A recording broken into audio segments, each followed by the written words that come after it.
Welcome to The Business of Family, the podcast where we explore the stories, challenges, and opportunities of family businesses. I'm your host, Tammy Buss, and I'm a family business survivor and also a family business advisor.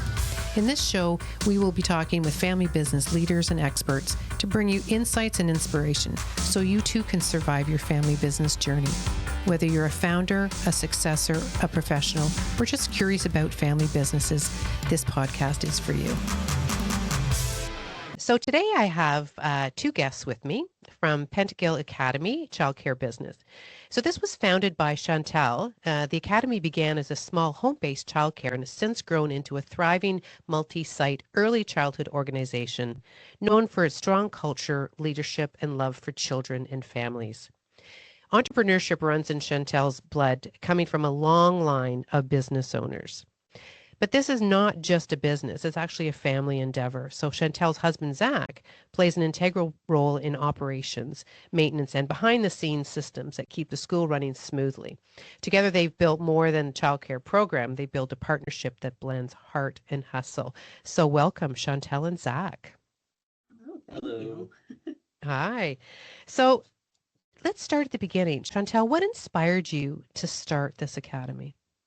Yeah, so way back, I started working in childcare when I was 16 for another center-based. And then I loved working with children. I went to school for elementary education and started working in the public school system with, actually did middle school. So working at the middle school level, I was finding that a lot of these children were coming in with a lack of that social emotional development and not being able to cope with situations. And I also had students that came from, they were refugee students from Somalia. So I did ELL mathematics. And so even seeing the baseline for that, they wanted us to teach math, but these kids had so much more trauma that they had to get through that math wasn't the priority. So my philosophy of education really changed in those times. And I was definitely just missing babies in the younger age groups.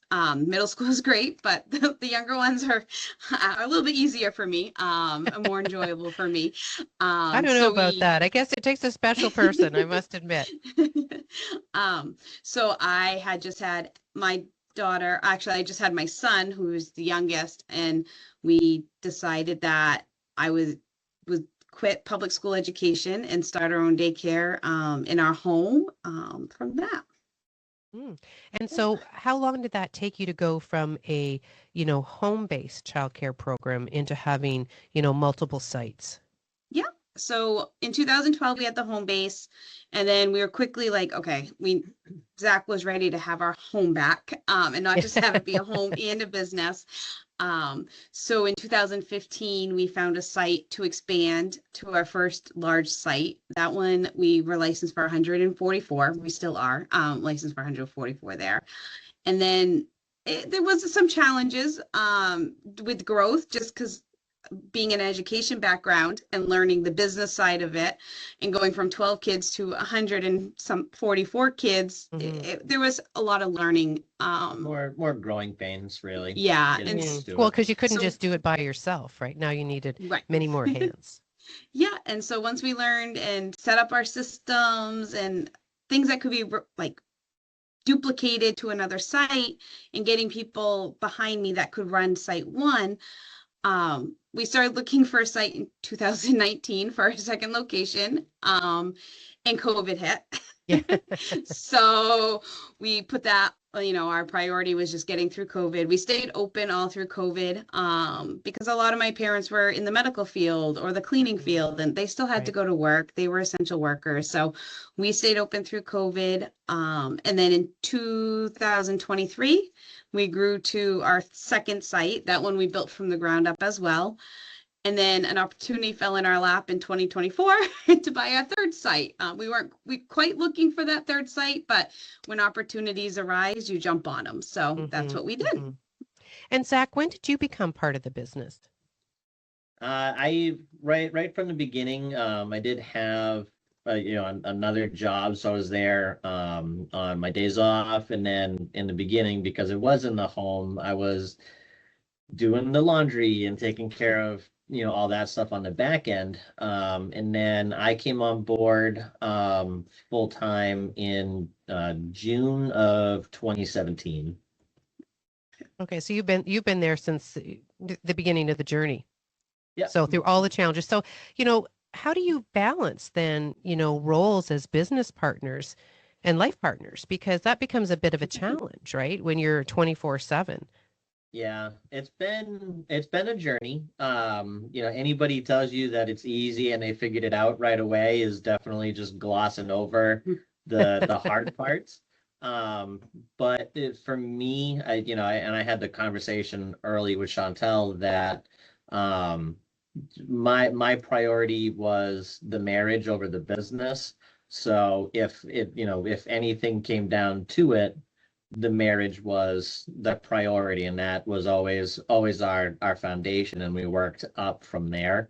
There's been times where we didn't see eye to eye on stuff, and definitely it's that thing of take a minute, clearer heads always prevail. Mhm. And it's communicating back and forth with each other. I know there's times that she gets annoyed with me because I'm very much the talker and I drive the conversations, and she's like, "Hey, just give me a hot second. I need to take a minute." But communication's the key, I think.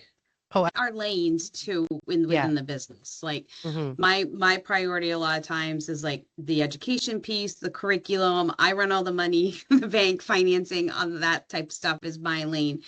But he does a lot of like the HR and the policy writing and working with the directors and admin staff on like how to properly talk with a parent or um, those kind of things. So that way we tend to sometimes cross in our lanes and we have to remind it, hey, this is my lane. Like you gotta you gotta go back in your lane a little bit. And that's a big piece of our success as well. And yeah, I have some people are like, oh, when you're at home, don't talk about business.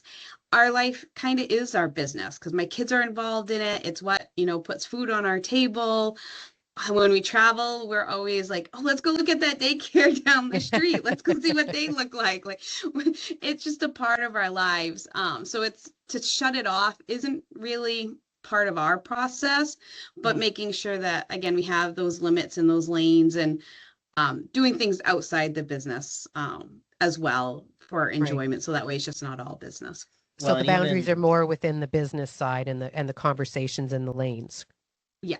Yeah. the other thing too is for us being able to be like, oh, hey, it's 6 o'clock, turn it off, and no business, doesn't work for us. But it's being conscious of making sure we put in the effort to do date nights or go out for a trip or do kind of those little things that recharge the battery or Mhm. take care of us as a couple, as parents, as those kind of things, and being intentional, as tough as it may be sometimes. Hmm.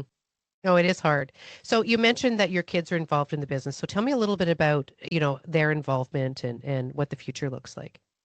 Yeah. So they started like as kids in the daycare. That's kind of why we started the daycare because I had my two littles.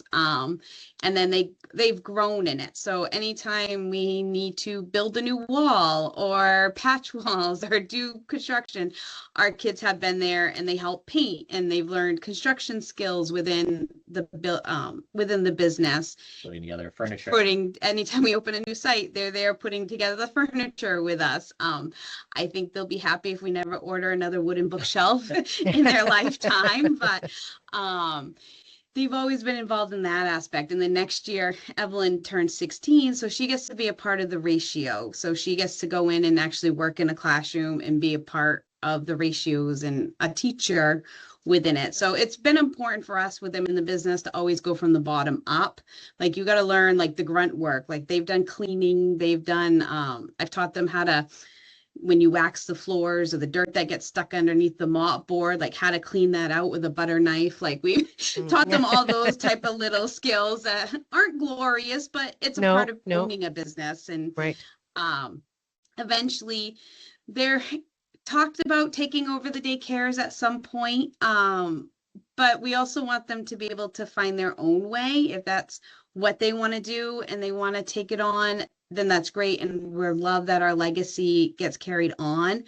But it's our priorities for them to find their own path through life. And like Evelyn joked around that she was going to go for school for early childhood education. And I'm like, that's great. Take it as a minor, find a different major, like go for business or law, or I think she's settling on, she's only a sophomore, so she still has a couple of years, but she's looking at like occupational therapy, which still goes really hand in hand with stuff that goes on at daycare. So if she does want to take that route and but then she also has something else that she's not lived with, but she has decided that she wants to do. It's not just well, mom and dad owns the business, this is what my path is to take it on. So with that, well, and the other thing with that too is like my path into the education field wasn't traditional, and it's nuanced in the sense that you have the education piece where you're caring for the kids and the children and taking care of them.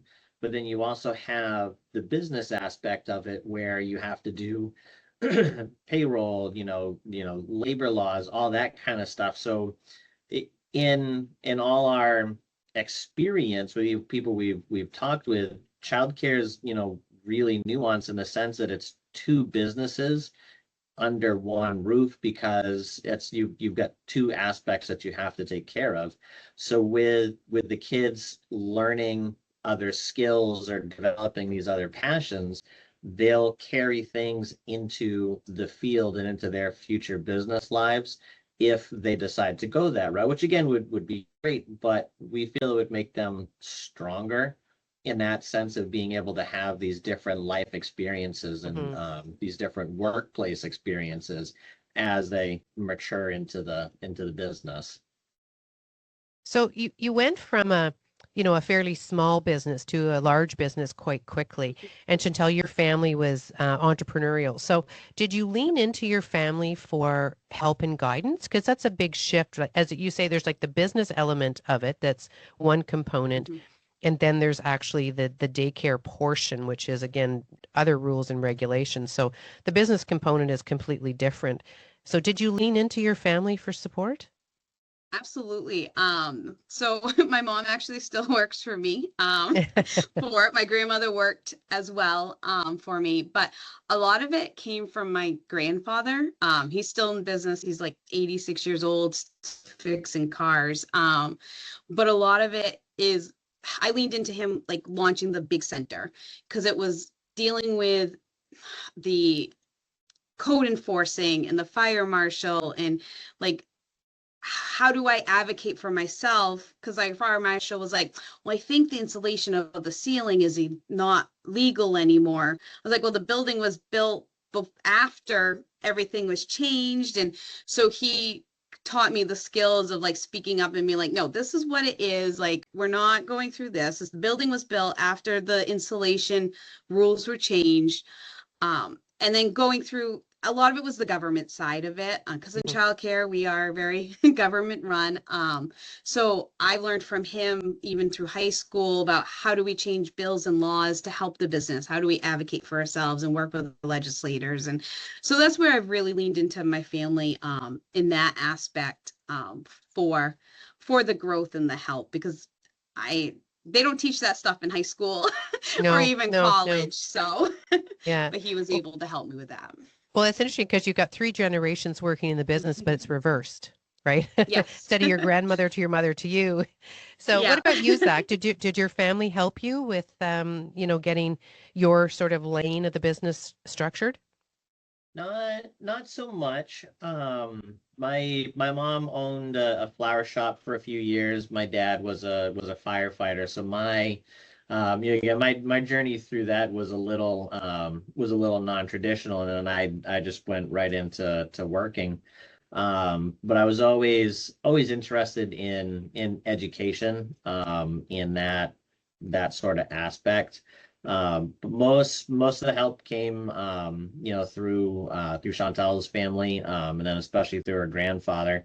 And she doesn't give him enough credit for the tenacity that is definitely from, you can see it, through the generation. And it's not that aggressive, confrontational kind of tenacity, but just the like, no, I know what I'm talking about, and you're not going to hold me up over something that, is inconsequential. And Hmm. just that push and that drive, um, through what seems like a whole separate lifetime. I ended up, in public service through this, in the city that we have our original location. And I was having a conversation with the code director one day, and then out of the blue, he's like, I got to tell you the funniest story about Chantel, because they wanted to hold us up over parking minimums. Oh. And he goes, I got to tell you, he goes, there's just one day, he goes, and we talk about it on the third floor, and he goes, she just came in, and he goes, I had this whole big impression of Chantel coming in and just wanting to talk to me about parking minimums and how we got to do something to change it. And it was a funny conversation 5 years after this whole thing went down, but they still talked about it, her going in there and not making a scene, but being like, hey, like, we're gonna talk about this and figure it out so we can move past it. Well, that's cool. That's cool. So now you've got 3 locations, correct? Yes. Yep. 3 different cities. Yes. Yep. So what's the vision moving forward? Um, we would love more. So we're always on the lookout. Right now, childcare across the country is up and down with the economy and things like that. So we're riding the wave of the economy and this recession that we're in right now, but still being very successful. But we're actually looking at different diversification of businesses. We have some ideas floating around. They're still very, very young. We're very much into youth sports. My kids both play travel sports, and being looking at how we can help support that industry. Being in Maine, it's snowing, but you can't, you can't play soccer. But how do we continue year-round sports in a snow cold state? So we're looking at different options and things like that to diversify. And then of course, the real estate side of things. So we're always looking at how we can grow and diversify within our business. Mhm. On that, You, and I was saying, it's making sure that we can have that legacy within the family of having something for the kids. mhm. And everybody talks about not gifting kids things down the line that the parents work for because they don't appreciate it. Just want to make sure that they have an equal footing and can compete and do the things that are important to them. And do you talk about the future of the academy with the kids, or with your parents in a room, like as an advisory sort of board, or sort of a communication sort of structure? I wouldn't say in a formal setting, but we talk about it all the time. Not necessarily with Chantel's parents, but definitely with the kids, and it's an open dialogue of what the future looks like, what they think about. They don't get to weigh in on it per se, but it's more an exercise of like getting them to think in that mode and how they would approach a situation and then evaluate it. They come on all our not tours, but like when we're looking at a new location, they're always there checking it out. Our son hits it off great with our realtor. Many times they go off and on their own tangent and look at stuff, but they're there learning the process as we're doing it. And That's when we come up amazing. with new ideas, or we're looking at a new site, or I have like my parents are kind of involved in the conversation. Like we're looking at a piece of land, and my dad is on the planning board where the land is, and he's like, well, let me look at it. Let me talk to the code person. So my family is involved in like helping it. And sometimes they'll be like, well, they're could be this issue or this issue. My dad worked as a machinist, so like he'll go in and look at like HVAC systems and mechanical systems and the construction and be like, oh, this could be an issue. Or so we're always talking within my family, with both my kids, my parents, my grandparents and stuff. Well, that's amazing. That's amazing. Well, believe it or not, we're running out of time. And I do like to, it goes by fast, doesn't it? So, one of the things I do like to do at the end of a podcast is to have you give 3 pieces of advice that you would give to other family businesses. So what would that be? I think the biggest one, especially working as husband-wife team, is establish your lanes within your business. I coach a bunch of other childcare provider owners, and they're like, how do you work with your husband? And so I coach them through that and just, establish those lanes, find what your vision is as a business. A lot of times I find that one partner or one family member has one vision and the other one has another vision. And it's not going to work if your visions don't align up I don't think sometimes. I think always. Always. It won't work. And then, well, it's a good thing they don't, or I wouldn't have a job. Yeah. And also to be like, always dream, always look for the next thing. But it's okay if you're happy. I think as entrepreneurs and business owners, we're always chasing the next big thing. But it's okay to take a step back and be like, you know what? I'm okay right now. Like, I don't need 4 more centers yet. Maybe in 5 years I will. But right now I'm happy where I'm at. And it's okay to take that step back and breathe while you figure out what your next step in life is. And then so the third one, communicate. Yeah. Communicate with each other. Never let that go by the wayside. I think communication is so important, and there's so many different forms of communication, right? On how you communicate with each other. But no, this has been really good. Thank you so much, because this is sort of the unusual, the reverse of a family business where, the generation started it, but they've actually hired their parents or grandparents. So I think this is fabulous. And, I just want to wish you good luck in your future endeavors. And it'll be interesting to see what the kids end up doing. Because, at 15 or 16, it doesn't take long before they're working right beside you. No, it doesn't. No, it goes by fast. Anyway, thank you so much for joining us today. Thank you. Okay, take care. If you like this episode, subscribe to the Business of Family podcast on your favorite listening platform. You can also find BlueRoots on Facebook, Instagram, and LinkedIn. On the next show, I'll be back with another amazing guest who will inspire you with their family business insights. Until then, take care and keep it in the family. This podcast is for informational purposes only and should not be considered legal, tax, investment, or insurance advice. Before acting on any advice, please contact your personal or company advisors.